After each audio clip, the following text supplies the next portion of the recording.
believe buying a vehicle should be as easy as driving one. No pressure. There you go.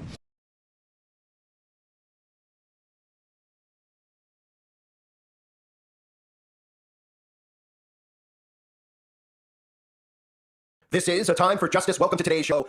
Klaus Schwab is back, and so are all of the people who have elected themselves our world leaders, apparently, because even though we're supposedly living under governments that we supposedly vote for the leaders, well, these clowns all get together at something called the World Government Summit, which is an event I cover every year, in addition to the World Economic Forum and the Bilderberg and all the other ones. But we have a thing called the World Government Summit, yet we're conspiracy theorists for believing that these people are trying to control the world and create all types of catastrophes so that they can control the world. But again, it's a conspiracy theorist. You'll see anybody who's covering the World Government Summit who might tag the event gets New World Order conspiracy things under the video. I don't happen to tag it, so I don't usually get any of those wiki things anymore, but maybe I will. I don't know. But I try not to tag it because it's just super annoying and super gay. Anyway, we have Klaus Schwab. Klaus Schwab is speaking at the World Government Summit, as well as Elon Musk, of course, who everybody seems to believe is here to try to save everybody. And of course, Elon Musk is questioning a world government, and they're allowing him on the stage. He's playing his role of seducing the right.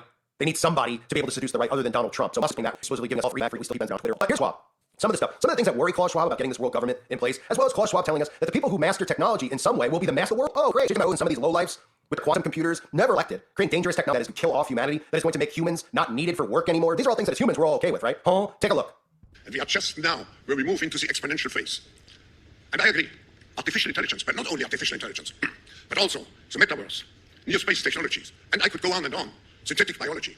Our life in 10 years from now will be completely different, very much affected, and who masters those technologies in some way will be the master of the world. I think the fourth revolution, industrial revolution, will be in our mind for quite some years to come.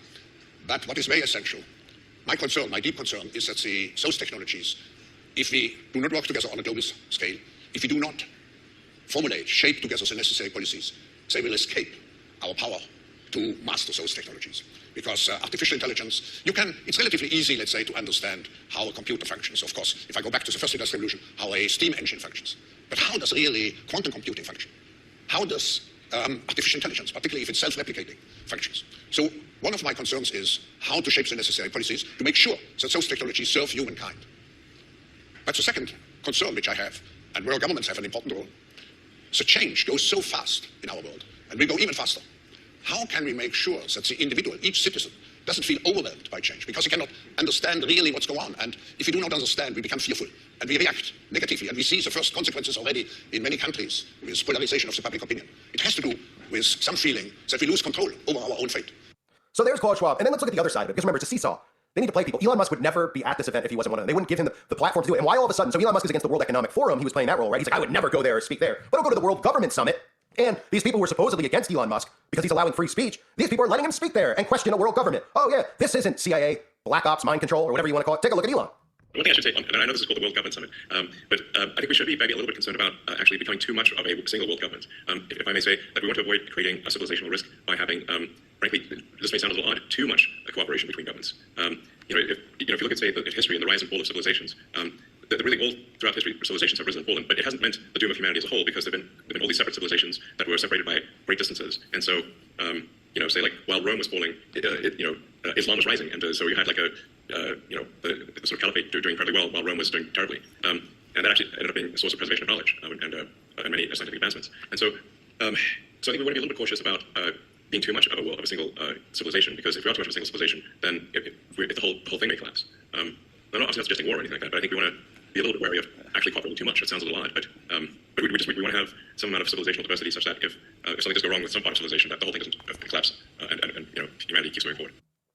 So you have Elon playing his role, and you have Klaus Schwab continuing to push the stressing need and urgency to develop new mechanisms that strengthen international cooperation in today's multi-power world. That was his quote. Strengthen international cooperation, because people aren't cooperating with their plan. He's talking about 10 years from now, the world will be unrecognizable. That's only because of what they're doing to the world. So if these people are stopped, then none of these things will occur anymore. Food shortages, massive inoculating, all these types of things, bird flu conveniently, derailed trains that are putting toxins into the drinking water. Oh man, boogeyman after boogeyman after boogeyman. And then laundering money through Ukraine with their artificial Russia-Ukraine rivalry, which is just all part of the show. Or China flying spy balloons. I mean, there's 9,000 things going on at once. And you could just look directly at these types of events to see where all this control is coming from. Nobody elected these people who call themselves the World Government Summit. Nobody. So there should be an uprising against this from even occurring, being allowed to occur.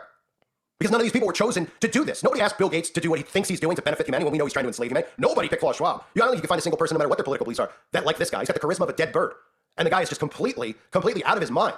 So he's talking about the stressing need for concerted efforts in light of the humanitarian crisis the world is witnessing. Again, humanitarian crisis caused by them. Order out of chaos is their motto. It isn't some secret that order out of chaos is their motto. We've heard it. Divide and conquer is one of the most common phrases that we've probably heard in our lifetime, right? You might play video games and hear it in a video game. You've probably seen it in movies over and over. Divide and conquer, divide and conquer. Well, what do you think they're doing right now? Those mottos come directly from these secret societies that these Satanists are all part of. So when they say the humanitarian crisis, look no further than pointing the mirror right at their faces.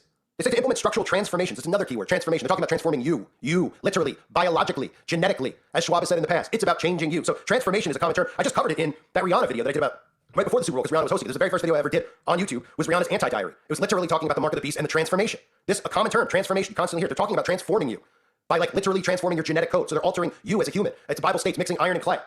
So they say implement structural transformations within various strategic sectors, including the economy, technology, and politics. And of course, with the economy, it's the destruction of the economy, and then coming in with this equity thing, where they continue to say we need reparations for people who were slaves 500 years ago versus this person versus that. Reparations to give people money, and eventually just destroying the economy so that we're all on equal income. Then they talk about the technology, which of course we know is technology that's inside controllable technology in your body, and politics is the theater that we see day in and day out that's grooming people into this, believing that these people in power really have our best interest in mind. When we see all around the world the same narrative is occurring. Republicans are attacking the Capitol, right? Or conservative people, are attacking the Capitol. All of the liberal people who are in power, nobody believes were actually elected and put there.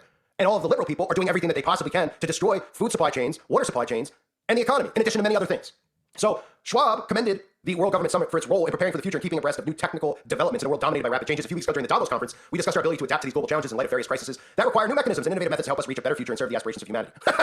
I'm sorry, that's probably the funniest thing I've heard in a while. Oh, that's wow, really? Innovative methods to help us reach a better future and serve the aspirations of humanity. I think most people who are familiar with Klaus Schwab, who know who Klaus Schwab is, well, if you want to serve the aspirations of humanity, maybe it's time to call Dr. Kevorkian, who might be frozen in a chamber somewhere. Or you could just call Justin Trudeau, your buddy, and I think you know him a little too well. Why don't you call Justin up? In Canada, we can take care of it. You have the aspirations, you can serve humanity. Go to Canada, and you know what to do next because, it's legal in Canada, right? So go ahead. Follow Justin over there. He might be dressed up as a woman, but still follow. He said technological transformation and the fourth industrial revolution will impact the world for years to come. Governments in different parts of the world should play leading roles in keeping pace with changes.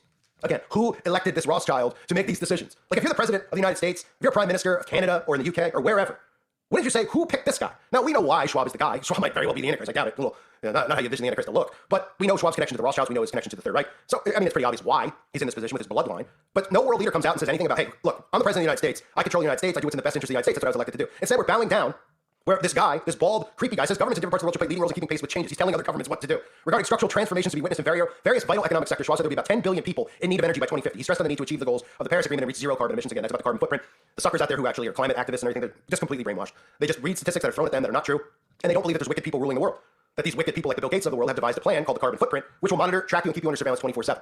It will give you a little bit of an allowance to leave the house here and there, but for the most part, you're going to be quarantined and locked up. This time, not for an outbreak. This time, it'll be, of course, because you're breathing, and that's bad for everybody. The carbon that they want to stop and prevent is you, okay? You emit carbon emissions. They're not talking about factories and smokestacks. These suckers think that. They're talking about you, and they're laughing in everyone's faces because it's pretty obvious that's exactly what they're saying, and they're laughing about it, and still these people are like, that's a conspiracy theory. Oh, is it? Is it? Is a world government summit a conspiracy? Is this whole mindset of a new world order still a conspiracy? Because if it is to you, well, you're so just done.